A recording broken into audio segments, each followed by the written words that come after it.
1980 को बनारस के एक छोटे से गांव लम्ही में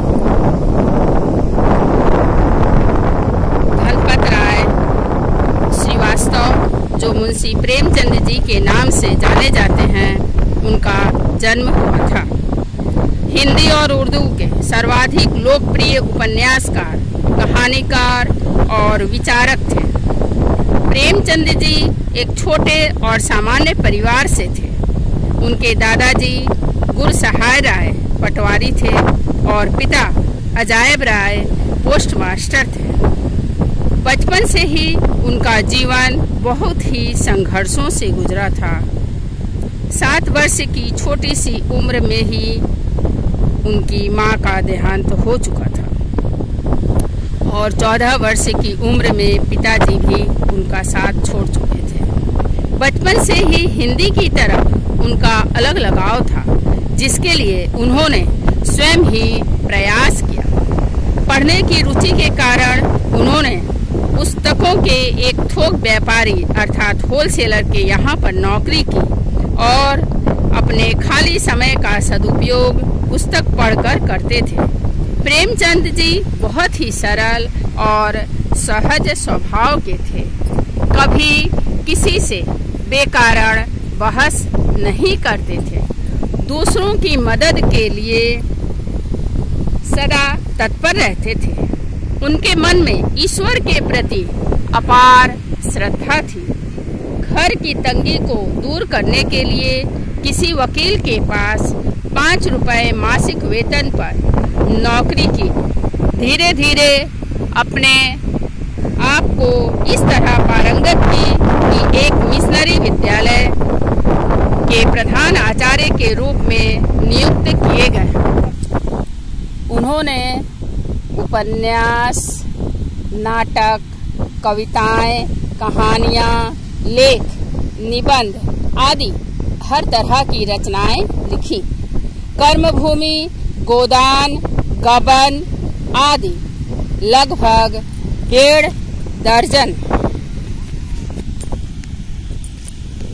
उपन्यास, कफन, पूस की रात, बूढ़ी काकी आदि 300 से अधिक कहानियां लिखी। उनमें से अधिकांश हिंदी तथा उर्दू दोनों भाषाओं में प्रकाशित हुई।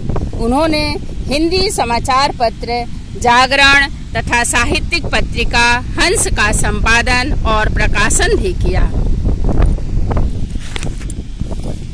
उन्होंने अपनी रचनाओं में ऐसे वाक्य लिखे जो कि पाठकों तथा श्रोताओं के लिए प्रेरणा के स्रोत हैं।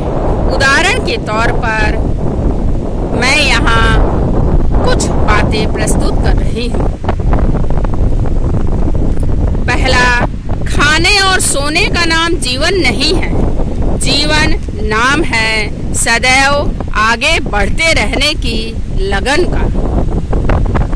दूसरा, विपत्ति से बढ़कर अनुभव सिखाने वाला कोई विद्यालय आज तक नहीं हुआ।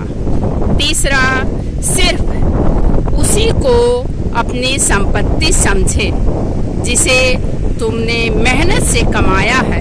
चौथा, अन्याय का सहयोग देना अन्याय करने के समान है। पांचवा, आत्मसम्मान की रक्षा करना हमारा सबसे पहला धर्म है।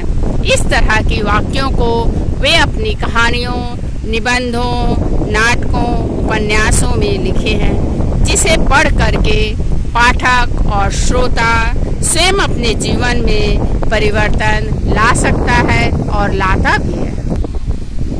जीवन के अंतिम दिनों तक वे साहित्य सृजन में लगे रहे।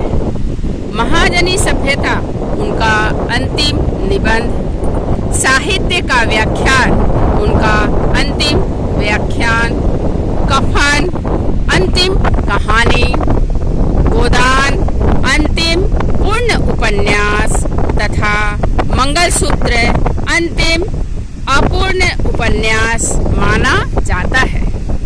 हिंदी कहानी तथा उपन्यास के क्षेत्र में 1918 से सन 1936 तक के कालखंड को प्रेमचंद युग के नाम से भी जाना जाता है।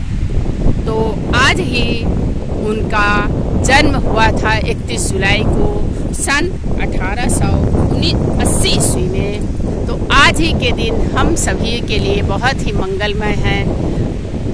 यही मैं संक्षेप में मुंशी प्रेमचंद जी को सत सत प्रणाम करते हुए मैं अपना वक्तव्य शेष करती हूँ। धन्यवाद।